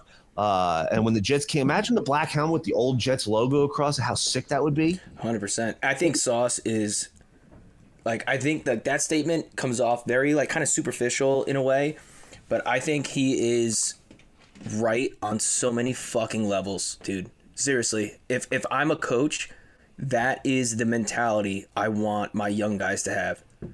He wants to create his own legacy. I love everything about that statement. And in terms of like actual design logistics, I love the legacy jerseys. I think it's missing a little bit of branding. It doesn't say Jets anywhere. I think that they can update the actual Jet, incorporate it into the old school Jet logo in some sort of capacity, and just modernize the legacy jerseys to where we recognize it from that era, but it's also definitely different. Unique. Well, yeah, exactly. And then I think this generation of Jets, like if it all goes according to plan, will cement the legacy of that look. And 20 years from now, we'll want that as our throwback jersey. No, I think that it's not even that we'll want it to continue to be our jersey because those 80s sack exchange jerseys have so much history behind it, and so much that we remember them for. And Joe Klecko just got put into the Hall of Fame. The fact I'm actually mind boggled that our first round draft pick Will McDonald was number 99 and Gastineau is not retired. Wow, I didn't even think about that. I thought about that all season. Every time I saw Will McDonald on the field, I'm like, why is Mark Gastineau's number not retired as a Jet? Like, it makes no sense. He's an all-time great Jet. We don't have many. Like, the guy's number should be fucking retired. Nobody should be able to use number 99 unless you got a permission from Gastineau, which may be the case. Gastineau got blackballed by the NFL for years, though. Oh, big time. Big time. He's the first one celebrating. He was a hard ass. Now all you do is celebrate. They make it. It's in commercials. What's your celebration? You know what I mean? Yeah, he was the first one doing it. He created sack celebrations. He's the guy who literally created sack celebrations. And he was blackballed ever since. Which is 100%. Fucking crazy. 100%. I would like to stick to that old school legacy jersey, but like there needs to be some changes. Like the white, just the pure white and green. No, I'll add a little black in there into that white, like the 90s white and black and the green and black, like something like that, make them more unique. Add the black jersey with the black helmet for the legacy jerseys, for the new jerseys, and go from there. I think the new jerseys are coming. I think they're going to be a little different. I think this is something that they decided a long time ago. Someone that we're a fan of on this show, Jake Asman, has heard from multiple sources that this is becoming a permanent thing. Someone said at the Hall of Fame game that they ran into Chris Johnson and they were complaining about how shitty these new jerseys are. And Chris Johnson, and how much they love the legacy jerseys and how we should make them. And he's like, don't worry, those old jerseys out, you're going to love the new ones, is apparently what he said. And Garrett Wilson changing his number from 5 to 17. 17 to 5. Or 7, I'm sorry. Thank you. I'm retarded. It's okay. And also the fact that all of the Jets jerseys are 50% off on the NFL website right now. They're all on sale. They don't. You never see that. They don't go on sale unless they're making changes because they need to unload stock. Garrett Wilson's probably not changing because that's probably a couple $100,000 receipt. Purchase to buy all of those jerseys so you can change your number. Dude, I don't remember when we went from the old ones to the current ones. I don't remember them giving such crazy discounts on jerseys. Like, not as big of a discount as this. They're like $65. Yeah, they're super cheap unless you go to China. Well, that's the only thing I support in China. I know. Or That's the the only thing. jerseys. Dude, when I tell people, I'm like, yo, I'm just cutting out the middleman. The NFL goes to China for their jerseys too. I'm just cutting out the middleman, and I'm saving myself a fuck ton of money.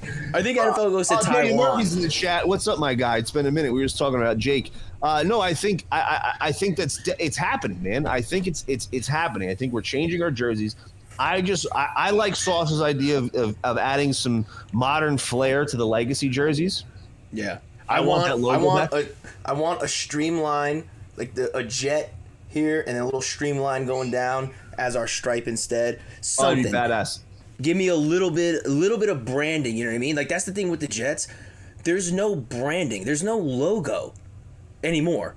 You know what I mean? Like, you add that branding with the New York market, people, just from the visuals, people are going to look at this team differently, right? You can translate that to so many different things. Like, we don't have an actual emblem of some sort that represents who we are. We just have the fucking, right now, we just have the Jets in, like, bubble letters with, like, a football that doesn't even look like a football underneath it.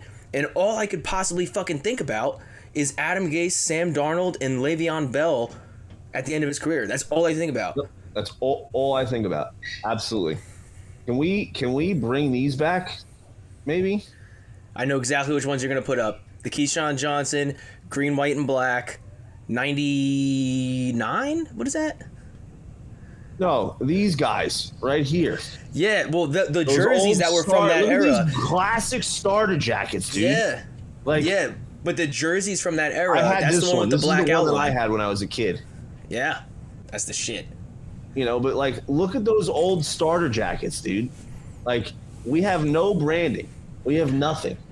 Well, and they're not going to do a starter deal because I think starter is now only in Walmart, so it's going to probably be something else. But either way, like, bring back this style, dude. Like, yeah, the windbreakers. It was fucking crazy. There was one that was really fucking cool, and it was like splatter. It was like my Jets hat that I wear from time to time. You know, I know exactly what you're talking about. It's very 90s-esque. Yeah. This is the Bill Parcells era. Whoop. Nope, not that. Where'd it go? This one's the Bill Parcells, last one with Bill Parcells. Yep. But like, this is the... That jersey is what I was talking about. This is the jersey. Where'd it go? What the hell? It was like related images when you clicked on that last windbreaker.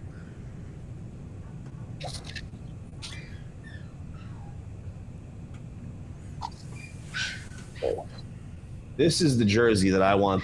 This is my all-time favorite jersey right here. This Corbett, this white Corbett with the black outline.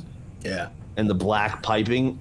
Oh, it was so great, dude. That was the best white jersey. And then the same with the green, like this black piping and the black. Yeah. Like, this was the best Jets jersey that we've ever had, in my opinion. That's when they were on that, like, carpet turf. Remember that? Yeah. That nasty shit. I want to bring this colorway back. This green, this Kelly green. Like, look at how much brighter this green is compared to this, like, this green. It's two totally different colors. That's like grass green. Yeah, I want this bright. Like, look at how sick that is. Yep. And look at how bright that green is. It, like, pops. And you can, like, modernize it a little bit, like, make it a little, like, tighter for, like, nowadays, and it would be... No other jerseys are like that nowadays, you know? No. I think that would be really cool. Oh, it'd be awesome. And you put the old logo back on, you make a black version with white pipe. Like, it'd be sick, dude. It'd be so awesome. And instead, like, this is boring. As much as I want the legacy jerseys back, like, just the all green and white, like, it's a cool green. Yeah, those look like practice jerseys. Bingo. You know? There's no depth to them. There's no branding. There's no nothing on it. Like, yep. Like, these old logos, these old jerseys, they could put Jets across the front. You know, look at the big shoulder pad numbers. It looks fucking great. I love it. Oh, classic. Dude, 80 barely fits on there. Oh, dude, I love it. But like, look at how bright this jersey is. Yeah. Like, look at this color green. It pops. Can we bring these back? This color green? That would make me want to see it in person. Yeah, 100%. So, you know, I think we're gonna make the change, and it's gonna come soon. It's gonna come March or April. They have to do it before the draft. February or March. I'm sorry. They have to do it before the draft. They have to get everything ready so they could sell the merchandise for the draft for their first round draft pick. And you need your draft pick to hold up that jersey, dude. Yep, it's gonna be very, very soon. It's gonna be very, very soon that we're gonna make the decision. And I really hope that it's something like this. I think we're going back towards the legacy style. I would love it to be similar to this, maybe a little bit more modern. But like you have to think, when they were doing these jerseys back then, they weren't stitched jerseys. They had the plastic, like, ironed on numbers. Yeah, that's right. They were like thick and like funky looking. Yeah, it wasn't stitched jerseys. So I'm very excited for possible new jerseys coming up this offseason. So that's what we have to look forward to in the Jets. Next week we'll talk about some more draft options, some more news that we're hearing about the coaches. I'm sure we're going to hear some in the next couple of weeks, especially with information coming out with Ulbrich coaching the team. So I'm excited about that. We'll close out on a little bit of UFC talk. This weekend we had UFC 297, and I'm very interested to hear your opinion, Eric, because the whole card was kind of buns besides the main event. The Pennington fight was almost a slap in the face to Amanda Nunes' legacy. I agree. Because those girls do not hold her jock strap. It's not even close. I am happy for Raquel Pennington, though. That's a long-time vet. I think she's like 36, 37. She stuck it out for so long. So, like, I'm a sucker for finally reaching, the goal that But she's not worthy of that belt, in my opinion. She won it, though, dude. She earned it. You know what I mean? Like, she won it more than Daniel Cormier won it when John Jones was out. I'll put it that way. Woo! Don't fucking tweet that out. But no, I was happy for her. The fight fucking blew. It was boring. It was frustrating because she could have finished her within 3 rounds and kept clinching. She was piecing her up on her feet, hurting her every time she hit her, and she played it safe. I mean, it's someone who's not in a lot of title fights or not in the public eye as much for the UFC, so they don't understand like the idea of like putting on a show and putting a stamp on it. I don't think she'll ever be that person, though. I don't think she'll ever be that person. But but in her recent fights, she showed the potential to like be aggressive like that and really try to fuck someone up. And she really didn't deliver. But happy for her, happy for her team. I'm glad that they get to bring a belt home, man. The most prestigious belt in MMA. It's to wear the gold. Cool. It's to wear the gold. I love it. But there's only one fight to talk about. It was just a boring fight. There's only one fight to talk about. Before we talk about that fight real quick, Daniel Murphy in the chat said Harbaugh's going to the Chargers. Does that concern either of you? No, it doesn't really concern me. I think Herbert is way overhyped. I don't think he's as good as everybody thinks he is. I think that they're going to have to make decisions with Austin Eckler. I think their defense is in shambles. I think he's going to help them get over the hump of winning games, but the Jets should be able to win this division if we perform at the level that we perform at. Yeah. So I'm not concerned about the Chargers because they're going to be a wild card contender for the next couple of years until they figure. Let's be honest about the Chargers, right? They blew it, dude. They completely blew it. You got Keenan Allen, you got Mike Williams, Justin Herbert, Austin Eckler. You got the Joey Bosa, Khalil Mack, Derwin James, or whatever his name is. What the fuck is it? Derwin James. But you wasted your defense. They're hurt. They're starting to get hurt, but Joey Bosa's always getting hurt. Yep. Khalil Mack's towards the end. Everyone's kind of fallen off a little bit. On the offensive side, Keenan Allen's getting up there in age. Are they going to pay Austin Eckler? I'm not sure. Nope. Who knows? Running backs don't last that long. He performed terribly this year, dude. Justin Herbert's got hurt. He's on and off. I mean, I think he's a big culture changer for the Chargers. And I think that's where we thought he was going to go. I kind of expected that to happen. I don't think they'll compete in our window. No, exactly. I think 2 years from now they'll be a good team. Yeah. But the next 2 years they'll be competing for a wild card spot. They might get it if they keep a lot of their core team together. But the Jets should be competing for the division. The Jets shouldn't be competing for a wild card. And then if we see him in the playoffs, we see him in the playoffs. It doesn't really concern me that they're getting an elite head coach. I hope they play good football. The Chargers have a lot of talent and they're a fun team to watch. And they're a big nobody team. I wish they would go back to San Diego because they'll always be the San Diego Chargers to me. And Daniel Murphy also says he prefers the darker green. I've never heard anybody say that, Dan. I've never heard anybody ever say they prefer the darker green on these jerseys. Like the 2010s, like Sanchez. Yeah, like Sanchez, darker green. That'll be cool as like a throwback because it reminds us of the AFC Championship games. I don't mind them. I kind of like. I hated those jerseys. I like the all whites, like the all white uniform. Yeah, I like the all whites. Yes, I like the all whites. The dark forest green, I was not a fan of at all. No. I hate it. From the time we brought them in '98 to the time we got rid of them. I could not stand those jerseys at all. They were so plain. They were so boring. They had no flair. You know, we're the New York Jets. Like, there's so many things that we could do. Like, look at the jerseys that are coming out. Like, look at the colorways that the Seahawks are doing. Like, it's so like how cool would that be to do a Kelly green, like an all gray jersey with a Kelly green and black and white, like like a jet, like an actual fucking jet. Like, there's so many things that we could do, and the Jets just don't do it. Look how the Dolphins rebranded. The Dolphins look sick. It looks sick. I've never heard anybody say they like the darker green. I respect it. I mean, that must be your generation. Like, I grew up with I don't know how old you are, Dan, but I grew up with the Wayne Corbett jersey that we showed earlier. He said the Kelly green will look good with the black, though. So I'll give him that.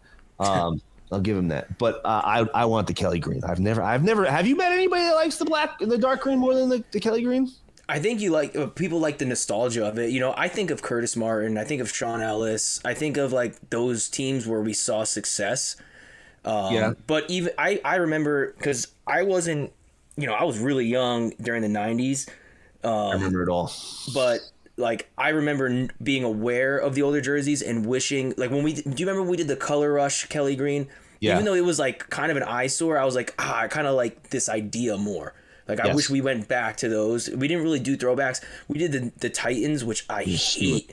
Stupid. I hate. It's all bland, dark, ugly colors.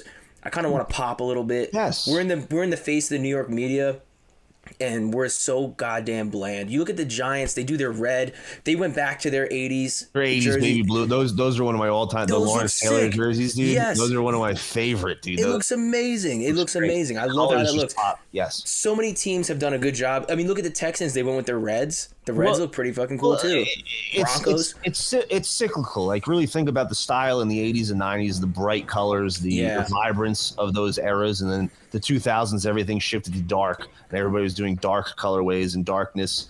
And I think that's now shifting back, where bright colors and vibrance is coming back in style.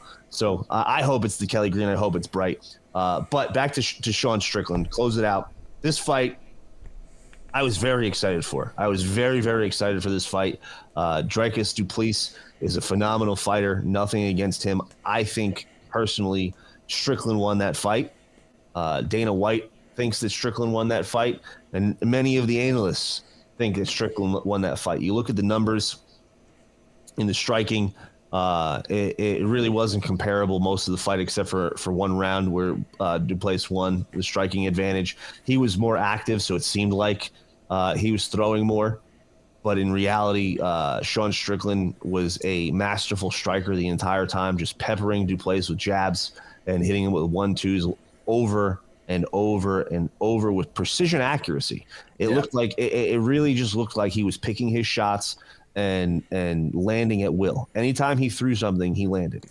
I think that, like, with this fight, because we're so used to such high level fights at 185, just the history of 185 is so amazing. Everyone was still kind of like skeptical of du Plessis and Strickland. If they're like championship tier, I think at the very least they prove that they are championship tier. Du Plessis can stick to a goddamn game plan. He's a Terminator. He can take a shot. 5 rounds. He can go 5 rounds. His wrestling is there. His striking is there. And Strickland proved that, like you said, he is a masterful striker.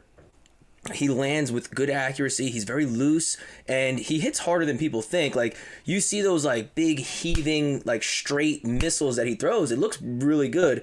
I think what killed it for him was getting taken down, kind of getting backed up, but there was a lot of rounds in the middle and then like towards the end where he looked tired, and that was after the headbutt and he couldn't see. The judges don't know that, right? Nope. I think that he looked a little lethargic moving in. Like, you could see he was starting to move a little slower until the very end. I think that so much of it, especially with these judges that probably don't know anything about MMA, it's all visual, it's all aesthetic. So, And bingo. Duplessis looked fresh. Strickland was bleeding, looked tired. It's tough. I don't even know if it was that Strickland looked tired. I think that Dricus Duplessis put on such a pace the entire fight. Yeah. Like, he was just nonstop pressure, nonstop pushing forward, throwing these wild strikes all over the place, missing, not even coming close to landing, but just constantly putting pressure, making Strickland back up and take these big movements backwards to avoid strikes because he was just throwing haymakers. But he kept that pace. Literally all 5 rounds, just all 5 rounds, pressure, throwing wild strikes while eating a ton of punishment the entire time. Like, the entire time he was pressuring in, Strickland was backing up, throwing jabs, just picking him apart, peppering him with strikes. But like you said, the judges, it's very aesthetic. They see that Duplessis is throwing all of these strikes, that his eye is damaged, that he's putting all of this pressure and he's landing the takedowns. The judges see that, and they don't actually look at the actual technique of the fight and what actually happened. Their eyes aren't fast enough either, I don't think. Like, like, I can see counter, like you too. You could see, like, if Duplessis rushes him, throws something heavy. I see that Strickland landed 2 clean shots and rolled the heavy overhand. Yep. So in my eyes, Strickland won that exchange. Big time. But to the judges, he won a lot of those exchanges. Like, that's why I think he won. Like, as someone who watches a lot of fucking fights, I don't miss UFC fights. I watch a lot of fights. Someone who trained with high-level UFC guys, some of the best fighters in the world. I watched that fight, and I see it like you did. Like, he won a lot of those exchanges. Duplessis looked like he was more active. He was more aggressive. Like, if I was a novice and I'm watching this fight and I had no clue what I was watching, it would look like that Duplessis was winning this fight because of how the nonstop pressure that he was putting on. It would look like Sean Strickland wasn't really doing anything.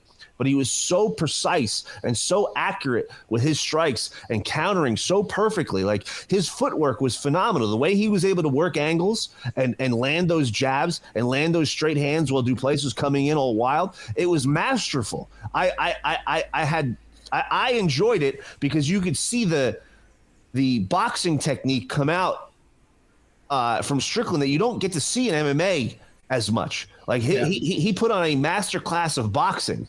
That's what it was. It wasn't kicks. It wasn't any Muay Thai or any street fighting style. It was a purely shoulder roll boxing style that he put a performance on that you don't get to see in the MMA world often, and it was masterful in my opinion. I agree. I mean, it reminds me a lot of, like, a prime Nick Diaz on his feet. Yes. Because prime Nick Diaz, a little bit more crisp than Nick, because Nick's punches were a lot looser. Where Strickland is very tight and precise with his strikes. But if you look at young Nick Diaz, like when he knocked out Lawler, and he had some muscle on him, he looked good. He looked like he wasn't just fucking smoking pot 24/7 and eating raw vegan. He looked like a guy who was who had some testosterone left in his body. He was, he was throwing some fucking heat, dude. Like, I mean, he was. No, but I'm saying he was throwing heat, but his striking style was a lot more loose and flowy. Yeah, he's a little more square. Yeah, where Strickland's more here. Yeah, but in terms of pacing and just straight shots and only relying on the hands, that's what it reminds me of. Yes. And that, like, fuck you attitude, like, he's not afraid of the shit there, and like at the end of the round, he's still moving forward, bleeding. Like, when he at the end of the 5th, when he's like throwing his hands up with his eye bleeding, that shit reminded me of Diaz. I think, what was it, Diaz Condit or Diaz GSP? One of the two, where he's bleeding and trying to chase him down, and he thought he won. GSP, yeah. That was a closer fight, but I agree with you, and you don't. It's really unfortunate that the judging in MMA and in boxing is all over the place. Like, it's all over the place. And, am I mad at the decision? Can I see why the judges gave it to Duplessis? Sure. It's not an egregious decision that these judges made. Like, it's not like, how the fuck did they make that call, which we've seen in MMA many times where we're watching the fights and it just seems like the judges are watching a completely different fight. Yeah. I can see how they came to the conclusion of giving it to Dricus.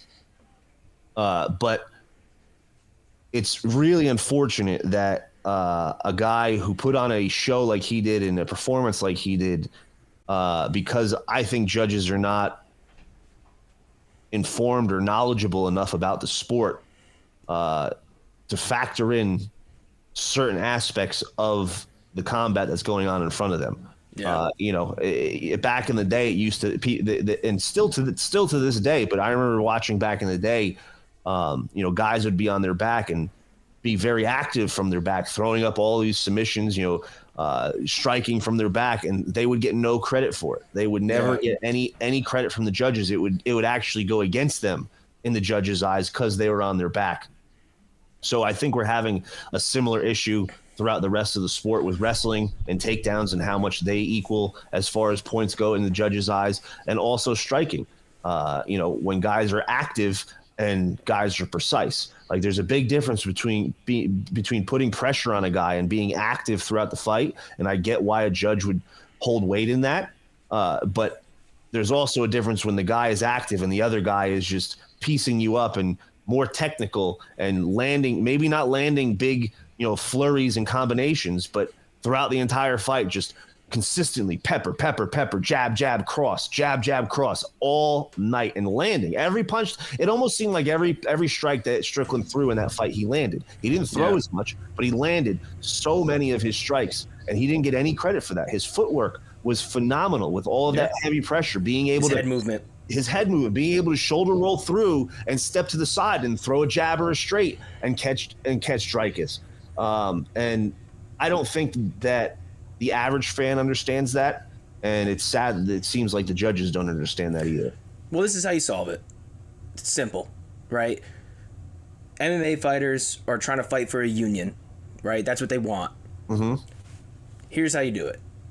You set up that union. However, you are required, almost like jury duty, every fight card that's announced, you're going to background check all your pool of fighters and former fighters that are in that union, and they got to serve jury duty, meaning they got to serve as judges as long as they have no affiliation to some of the fighters. Well, that's where things get interesting because, you have teammates, you have guys that you trained with, you have guys that you know very well. I think retired fighters is a great option, but I think you go more than 3 judges, right? Like you legit get a pool of however many and background check and make sure there's no affiliation. Like they got money, bro. This is an organization that was bought for $2 million and sold for $4.5 billion. They got the money and the resources, and I think it kind of gives an incentive to be in a union type deal or something. But I think they have to, go something along that route, because you have to deal with bias. I think it's simpler than that. I really do. I think it's simpler than that. I think it's MMA where there's 3 at most 5 rounds. I think open scoring changes the game. I think open scoring is the thing that will make judging more accurate. I think it'll hold these guys accountable because these guys. The way judging works is you're not supposed to judge the fight on the whole fight. Like you're supposed to judge the fight round by round. So something that happened in round 2 that could be affecting round 3 should not factor in to your judging of round 3, but it does. So now with these guys who don't have open scoring, who have no accountability whatsoever, and we see it all of the time, where one random guy has this round that you're like, how the fuck did he judge this round like this? Like, what? But I think the issue is the eye. I think that the current pool of judges aren't MMA guys. I think that's the issue. Well, I get the scoring system is awkward, but I think it's the people actually making the judgment because you hold them accountable. But then what happens? I agree. But you hold them accountable, then because you're holding them accountable, and you're seeing this factors into multiple things. There's multiple things that this is going to affect if open scoring becomes a thing. Not only does it make the judges accountable to what they're looking at in each round, so that they can't judge the next round by the last round because everybody knows what their scoring was in the last round. It has to be completely separate. Like you're going into, so not only that, are the judges accountable? And I agree with you. The eye is important. We need guys that are MMA guys to be judges. I would love to see guys like Big John McCarthy or guys that are retired referees become judges. Things like that. Like I'd love to see those kinds of things happen. But I also think the open scoring not only holds those people accountable, it's also going to be a recipe for more action, because now you're going into the round. Say it's a 5-round championship fight, and this guy's up 4 rounds to none, and you're the guy. Okay, I got to knock this guy out. Or it's 3 rounds. It's 2 rounds to 1, or it's 2 rounds to nothing, or 1-1 going into the 3rd round. Like these guys now know what they have to do. How many fighters go into the last round of the fight and they think that they won and they coast and they ended up losing because they coasted in the 3rd round because it was a deciding round because they didn't know how the judges were scoring it. But on the flip side, if you're up 4-1, you could just coast. You know what I mean? So like I get I like the idea of changing the the format of like how we see how we and the fighters see the judging going on, but I think the process itself, the execution, is trash. I think it's literally the people that are boxing judges. It's all boxing judges. Yeah, you know what I mean? So the athletic commissions. I think that's the issue. So you have to find a way to get experienced people, whether it's some sort of schooling or whatever the case may be, and have a bunch of fucking judges. You should be able to go like in the NFL, they go back to New York to check the replay, some sort of shit like that. Whatever the case may be, it's just got to be more resources poured into it. Agreed. To fix it. I think either way, we're agreeing that it's an issue, and it's like annoying as fuck, especially for purists that want to know who the best is, and the best should be the best, and they should win if they won. That's it. Yes, and technique should be accounted for, and a lot of these things that these referees are not accounting for in fights. They're just looking at pace and action. Yeah, that's literally all. I feel like that's all they look at is pace, action, and damage. Like, okay, this guy was beat up. Like, here we got a couple takedowns. Like, takedowns weigh very heavily. They're not as much as they used to. Takedowns used to be so fucking weighed so heavily. Like one takedown was worth so much. You could win rounds with one takedown. It was unbelievable. But even still, I think that they're not judged properly with takedowns. There's a lot of flaws in our judging system, and it needs to change. And I think bringing in old retired fighters, because if there's guys that are fighting right now, it changes things. Because what if like you can't have somebody in the same weight class judging that weight class, so you can't have 155 pounders judging 155 pounders. But the issue with that is guys change weights all the time. Guys drop, they go up, they change all the time. Like Luke Conor McGregor fought at 170, and they're now fighting at 185. Imagine, and that's an extreme example, but it happens all of the time. BJ Penn fought at fucking heavyweight. Well, I think it's got to be retired guys, right? Yeah, if you want a pension, if you want all this shit that you would get if you were in a union when you're retired, part of your duty to remain in that program is you have to fucking serve. Yeah, I agree. You have to put in a certain amount of years. Yeah, I some agree. Shit like that. I don't know, but either way, something. Fucking do something, dude. I'm with you, dude. I'm excited for the next fight. Volkanovski versus what's his name? Undefeated 14-0. Is that Topuria or is that the other guy? That guy. I'm excited for him going back to his natural weight. This guy's an undefeated challenger. Volk's on another level. He really is. He's a special fighter. I would like to see how he recovers after a brutal knockout. Yeah. We've never seen him have to come back from something like that. So I'm excited for that fight. And then right around the corner is going to be a big one, UFC 300. Yep. Which I can't wait for. My man Jim Miller's on the card. He's on 100, 200, and 300. It's unbelievable. Unbelievable the longevity that this guy has and being able to continue to win fights. And it's unbelievable. I have much respect for Jim. Great guy. I'm excited for the upcoming fights. I'm excited for this weekend's Championship Sunday. Let's go Ravens. Let's go Lions. Yes, sir. If it's Ravens Lions, dude, I'll be so pumped. I'll be so pumped. That's what we all want. It'd be great. Fucking awesome. I might buy a Megatron or a Barry Sanders jersey for the occasion, if that's the case. Hopefully we'll be back next Monday. If not, next Wednesday we'll be doing a show talking all things Jets and MMA. I don't know, we got to fight this. Is there a fight week this weekend? I have no fucking idea. I have no fucking idea. We'll talk about it. But I'm sure there'll be tons of Jets news. We'll be back next week. Till next time, guys. Get fucked. See you guys later. In a city that never sleeps, where legends are born and dreams become reality, a new chapter is about to unfold. Last season, they fought valiantly, leaving their mark on the gridiron.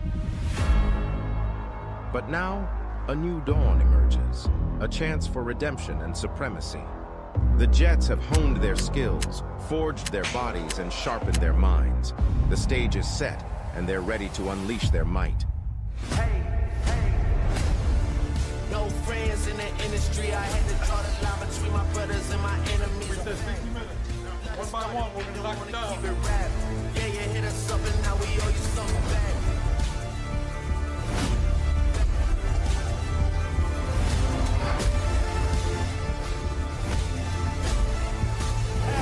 Yeah, I had to draw the line between my brothers and my enemies. My brothers and my enemies. My brothers and my enemies.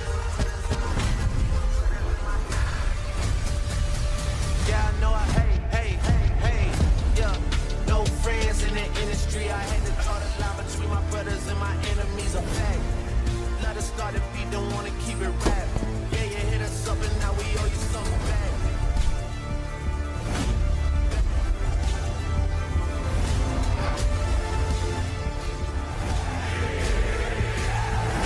I had to draw the line between my brothers and my